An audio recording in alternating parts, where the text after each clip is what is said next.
Avant d'ouvrir la parole de Dieu, on va ce soir parler de faire tomber les murs.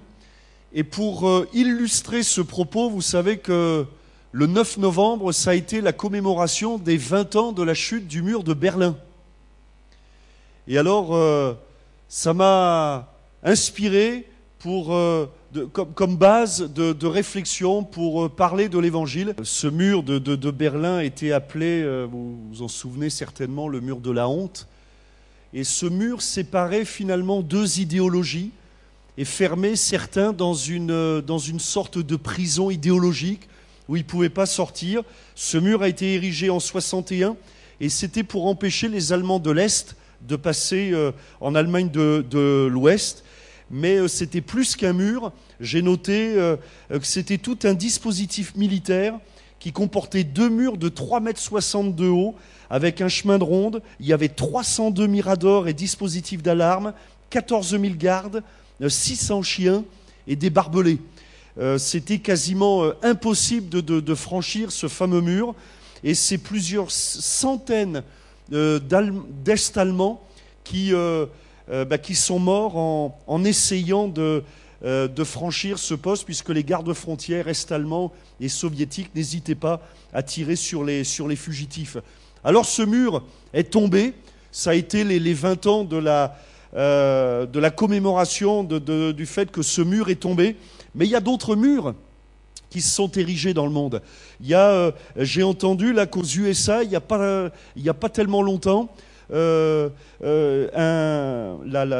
Congrès américain a voté une décision pour ériger lui aussi un mur entre le sud des États-Unis et le Mexique.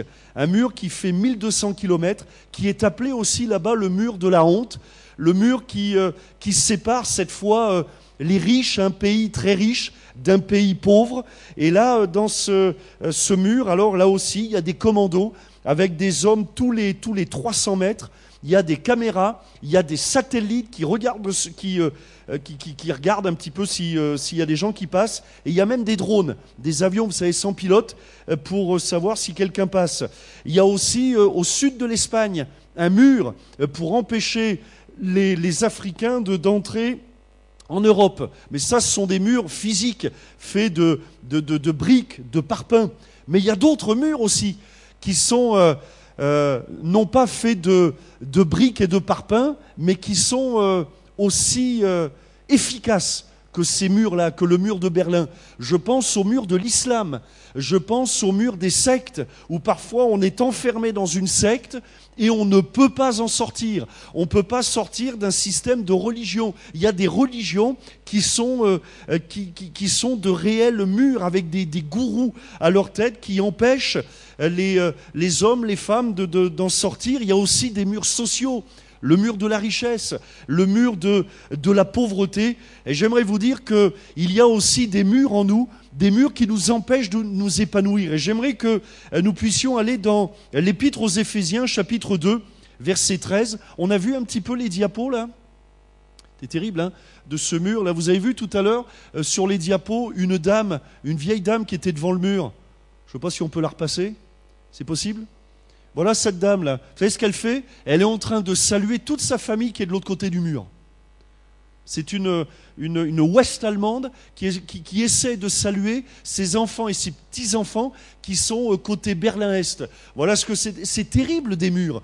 On verra ce soir, on va voir qu'il nous faut abattre des murs, que Jésus est venu pour abattre des murs. Et mardi prochain, on verra aussi que Jésus est venu aussi pour nous aider à construire d'autres murs, mais des bons murs.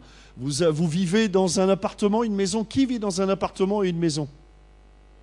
Qui est d'accord que c'est important d'avoir des murs ? Mais qui aussi sera d'accord pour me dire que si derrière la porte il y a un mur, c'est un problème ? Bon ben voilà, donc on a bien compris qu'il y a des murs à abattre, et puis il y en a d'autres à construire, mais ce soir on va juste voir les murs à abattre. Et voici ce que nous dit la Bible, Éphésiens chapitre 2 verset 13. « Mais maintenant, en Jésus-Christ, vous qui étiez jadis éloignés, vous avez été rapprochés par le sang de Christ, car il est notre paix.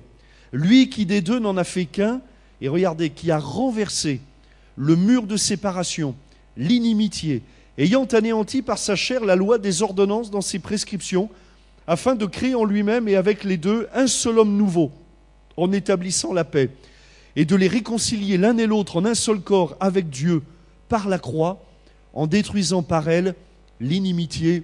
Amen. C'est beau tout à l'heure ce qu'on a vu sur ce fameux mur de Berlin qui est tombé. Mais ce qui est encore plus beau, c'est quand on laisse Jésus briser ce mur qui nous sépare de la gloire de Dieu. Quand on laisse Jésus briser le mur qui nous sépare de la bénédiction de Dieu, qui nous sépare de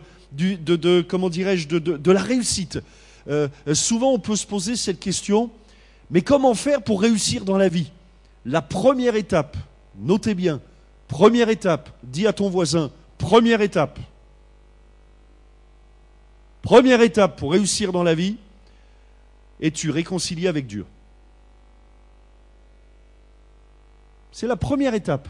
Après, la deuxième étape, la troisième étape, la quatrième étape, je veux dire, après, ça dépend de nos vies, ça dépend de nos ambitions, ça dépend de nos rêves, ça dépend de comment on est fait, ça dépend de tout un ensemble de choses. Et Dieu respecte nos tempéraments, nos caractères. D'ailleurs, du reste, Dieu nous a créés les uns les autres comme ça. Regardez votre voisin, comment il est différent de vous. Il y en a certains qui disent heureusement. Il y en a d'autres qui disent malheureusement. Bon, bref. Mais la première étape, elle est commune à tous les êtres humains, qui que nous soyons. C'est le chemin de la réussite commence avec la réconciliation avec Dieu. Tant que l'homme persistera à vivre sans Dieu, il sera semblable à cet homme qui habitait Berlin-Est, derrière du mauvais côté du mur, et où passera sa vie comme cette femme, à tendre les mains en essayant de contacter les membres de sa famille, mais vivra dans la frustration.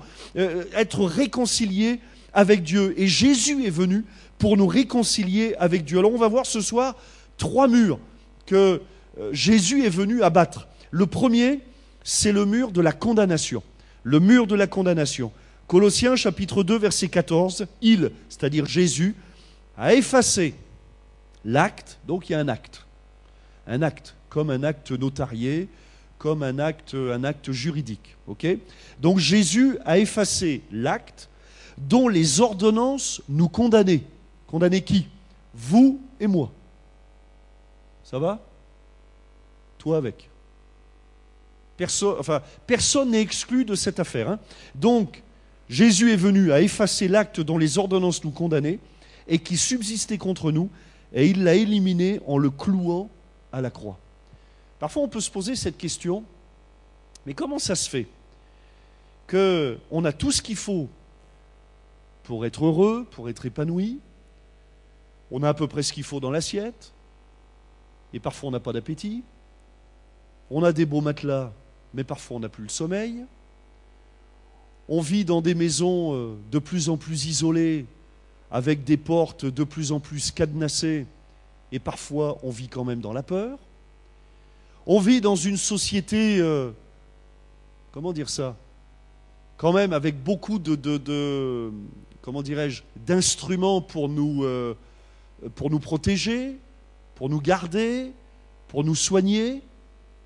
Et pourtant, beaucoup vivent dans, comment dirais-je, avec un malaise, un mal de vivre, avec un mal-être.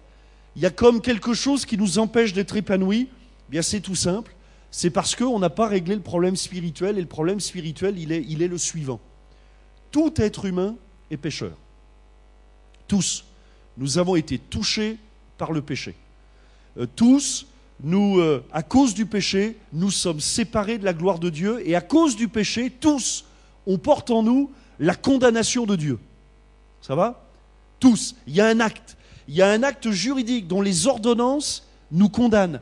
Cet acte, comme tous les actes, si vous voulez, on pourrait dire, c'est fin comme une feuille de papier, mais c'est lourd. C'est lourd. Et tant que l'homme vit dans la condamnation, il ne peut pas vivre. Cet acte, vous savez, c'est comme une sentence, vous savez, d'un juge. Je ne sais pas si les uns ou les autres, ça vous est déjà arrivé dans la vie de passer au tribunal ou de recevoir un PV, mais ce n'est pas gros un PV, hein, mais ça a beaucoup de conséquences. Montrez-moi vos permis de conduire. Montrez-moi combien de points il reste. C'est pas grand-chose le petit papier qu'on reçoit, mais si le juge a décidé que, c'est comme ça. Et aux yeux de Dieu, eh bien Dieu voit, il y a une liste de péchés. Il y a, comme le film de ta vie, Dieu voit tout, Dieu connaît tout. Et il y a donc un vrai mur, infranchissable. Ce mur est construit par les parpaings des péchés. Si vous voulez, chaque péché, c'est comme un parpaing, c'est comme une brique supplémentaire qui nous sépare de la présence de Dieu. Un mur indestructible, parce qu'il y a un acte d'accusation sans appel. Mais la bonne nouvelle de l'Évangile, c'est que ce mur s'est écroulé, comme ce mur de Berlin il y a 20 ans. Ce mur s'est écroulé il y a 2000 ans à la croix du Calvaire. Jésus est venu pour briser ce mur. En quelque sorte, c'est comme si, à la croix du Calvaire, le mur était tombé sur Jésus. C'est lui qui a détruit ce mur. Il est celui qui a porté la peine de nos péchés. Jésus est venu pour porter la condamnation que nous méritions. Alors comment faire ? Comment faire pour que dans notre vie, le mur tombe ? Comment faire pour ne plus vivre dans la condamnation ? La Bible nous dit qu'il n'y a plus aucune condamnation pour ceux qui vivent en Jésus-Christ. C'est-à-dire que Jésus nous délivre du poids du péché. Et il est là le problème de tout être humain. Et on a beau, chercher de droite et de gauche, mais le problème numéro 1 de l'être humain, c'est le péché. Tant que je n'ai pas réglé le problème du péché, je n'ai pas réglé le problème. Tant que je n'ai pas été réconcilié avec Dieu, je ne passerai jamais à l'étape suivante. La première étape dans la vie de tout être humain, c'est de régler ce problème du péché. Et c'est possible pour tout être humain de le régler, parce que la Bible nous dit que Jésus est venu pour tous les êtres humains. Dieu a tant aimé le monde qu'il a envoyé son Fils unique afin que quiconque croit en lui ne périsse pas, mais qu'il reçoive la vie éternelle. Maintenant, celui qui reçoit dans son cœur, par la foi, la grâce de Dieu, ne vous laissez pas emmener dans le mensonge par le diable. Le diable veut nous faire croire que tout ça, ça ne sert à rien. Mais la vérité, c'est que le sang de Jésus a coulé pour le pardon de tes péchés. Voilà la vérité. La vérité, c'est que si tu saisis par la grâce de Dieu, si tu saisis par la foi la grâce de Dieu, ce mur-là qui te séparait de Dieu, ça tombera. Alors, c'est quoi les conséquences ? C'est multiple. Si on repense à cette dame, enfin, elle peut, quand le mur est tombé, je suppose que cette femme, si elle était encore en vie, en tout cas, si elle en avait la possibilité, est allée rejoindre sa famille. Là, le mur de l'inimitié qui tombe, le mur du péché qui tombe, ça nous donne accès à Dieu, à la présence de Dieu. Je peux le prier, je peux lui confier ma vie. Je peux lui remettre tous les éléments de ma vie. Savez-vous que Dieu s'intéresse à tout ce qui nous intéresse? Dieu s'intéresse à tout ce qui nous intéresse. Vous avez un problème financier, vous pouvez demander à Dieu qu'il intervienne. Problème matériel, demandez à Dieu. La Bible dit, faites connaître tous vos besoins. Tous vos besoins, quels qu'ils soient. Mais pour être entendu de Dieu, il faut d'abord régler, il ne faut pas qu'il y ait de mur. Il ne faut pas qu'il y ait de mur. Il faut que ce mur tombe, et Jésus, à la croix du Calvaire, a fait tomber ce mur. Le deuxième mur, c'est le mur de séparation. Ésaïe, chapitre 59, verset 2. Ce sont vos crimes, ou vos péchés, si vous préférez, qui mettent une séparation entre vous et votre Dieu. Ce sont vos péchés qui vous cachent sa face et l'empêchent de vous écouter. Donc le péché apporte la condamnation, et la condamnation a été brisée. Mais le péché aussi nous sépare. Un jour, Dieu dira, enfin plutôt Ézéchiel dira ceci. Ézéchiel chapitre 8, verset 8. Regardez bien. Et il me dit, fils de l'homme, perce la muraille, c'est-à-dire en gros casse le mur. Je perçai la muraille, et voici, il y avait une porte. Et une porte dans cette vision fermée. Et il me dit, entre et vois les méchantes abominations qu'ils commettent ici. Voilà que derrière cette porte, ou devant cette porte, il y a un mur. Parfois, on peut s'approcher de Dieu, et puis c'est comme ouvrir une porte. Mais tant que tu n'as pas réglé le problème du péché, tu es séparé de Dieu. Imaginez qu'il y ait, ici, entre vous et moi, imaginez qu'il y a un mur. Un mur. Ça va, vous imaginez qu'il y a un mur? Ben, vous ne m'entendriez pas. Hein. Enfin, un mur bien isolé. Hein. Hein? Un mur, si moi je le construis, bon, pas moi, mais un mur bien construit, eh ben, on ne pourrait rien entendre. Vous ne pourriez pas m'entendre. Moi, je...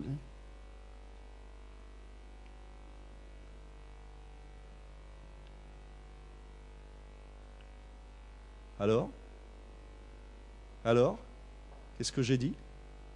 Il n'y en a pas un qui écoute. Hein. Il n'y en a pas un. Hein. Ça fait 1 heure que je parle, il n'y a pas... Bon. Comprenez, s'il y a un mur, alors on n'entend rien, on peut rien comprendre. Moi, je peux toujours gesticuler, et puis on n'entendra rien. Et le péché nous sépare de la gloire de Dieu. Le péché nous sépare de la présence de Dieu. Le péché nous empêche d'entendre aussi ce que Dieu veut nous dire. Et donc, Ézéchiel voit, devant la porte, il y a un mur. Alors, je ne sais pas, il y en a qui ont des murs devant leur porte? Non, parce que si vous avez des murs en trop, moi je sais les casser, les murs. Pasteur Alain Guedu est témoin. Hein, je sais casser les murs. Ici même, il y avait des murs. Des vrais murs qu'on a cassés au nom de la masse. On les a cassés. Vous voyez? Alors si quelqu'un a un mur devant une porte, on ne met jamais un mur devant une porte. Normalement, on met des murs autour de la porte. Mais jamais imaginez qu'on mette un mur de... Bon, et bien là, Dieu montre à Ézéchiel, regarde, devant la porte ou derrière, il y a un mur.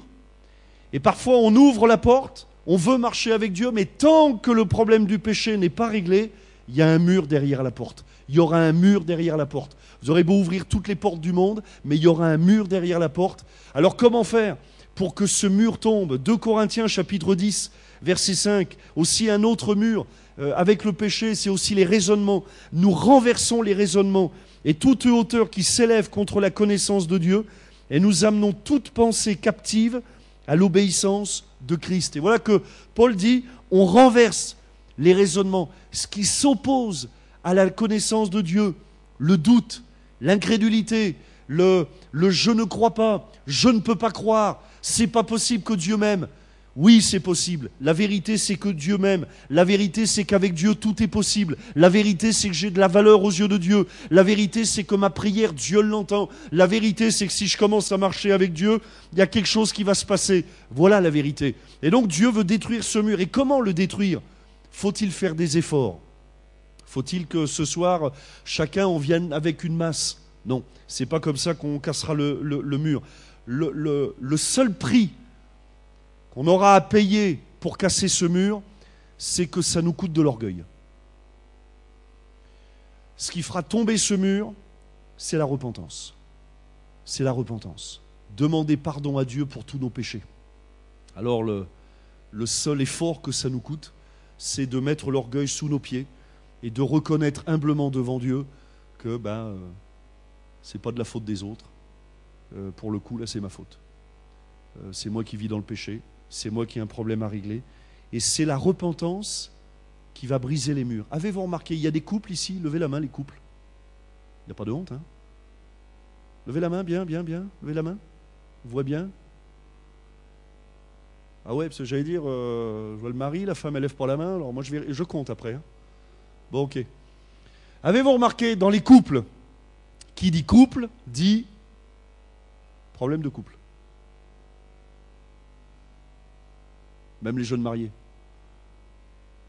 C'est comme ça. Alors je vais vous donner une clé pour résoudre des conflits de couple. C'est le pardon.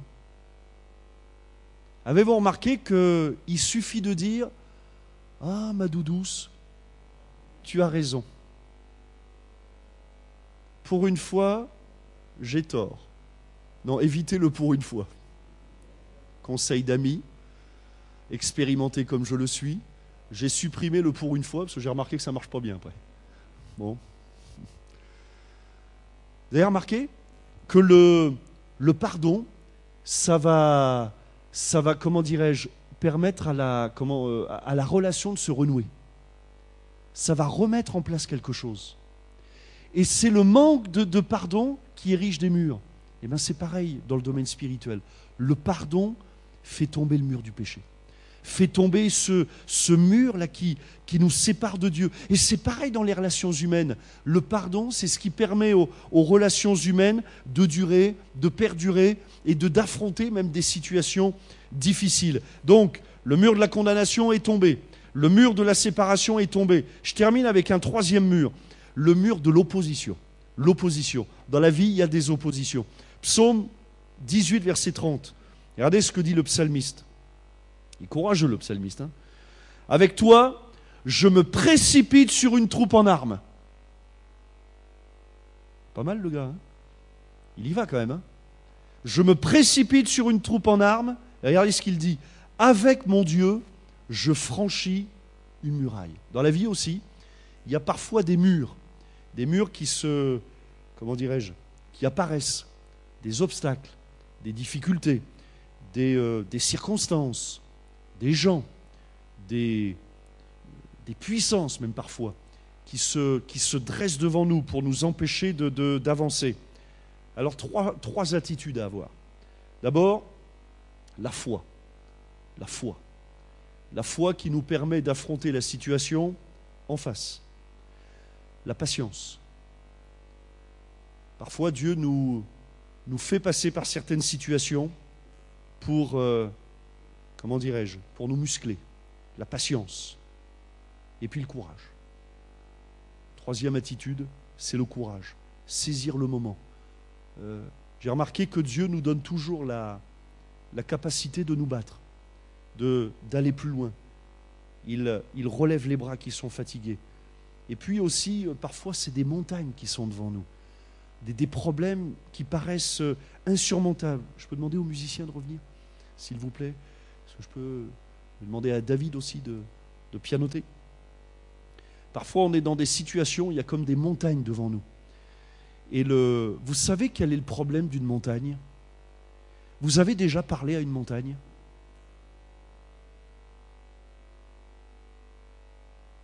Qui a déjà parlé de montagne? Oui, je sais, c'est pas courant. À mon avis, vous ne parlez pas beaucoup aux montagnes. Bon, vous allez me dire, il n'y en a pas beaucoup par ici. Bon, ben, imaginez que vous tombiez un jour sur une montagne. Moi, j'ai remarqué que les montagnes, on ne peut pas discuter avec une montagne.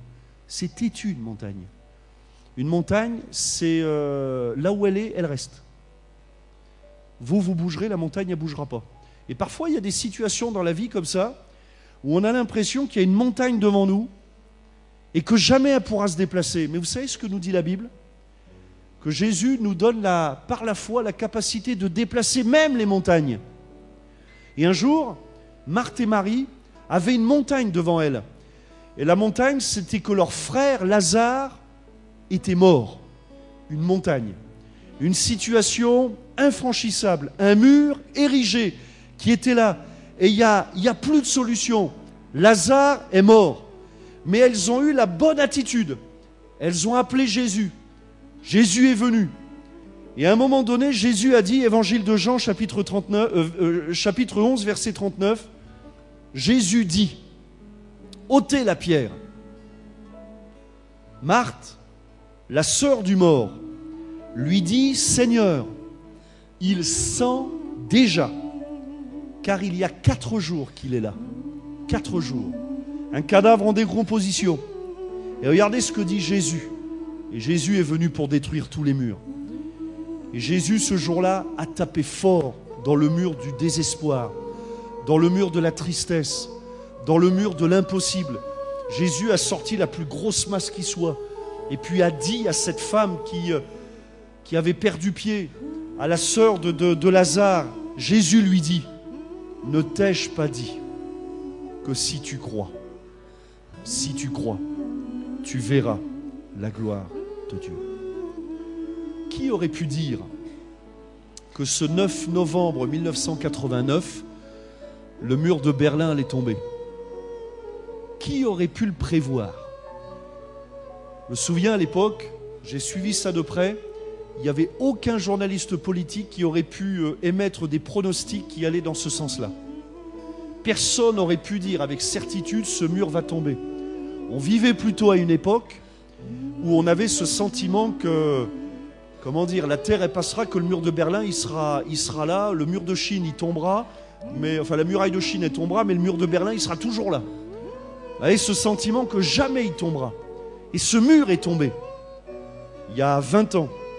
J'aimerais vous dire qu'il y a 2000 ans, Jésus est venu abattre le mur du désespoir. Jésus est venu abattre le mur de la maladie. Jésus est venu abattre le mur du péché. Jésus est venu abattre le mur des ténèbres, afin que quiconque croit en lui ne périsse pas, mais qu'il ait la vie éternelle. Jésus est venu abattre ce mur, afin que Lazare ressuscite. Ce qui est beau dans cette histoire, c'est que Lazare est ressuscité. Et Jésus a simplement dit à Marthe, si tu crois, tu verras la gloire de Dieu. J'aimerais vous dire qu'il y a 2000 ans à la croix du Calvaire, lorsque la croix était plantée dans le sol et lorsque les clous ont été plantés dans les mains et les pieds de Jésus, ça a été un tremblement de terre dans tout l'univers.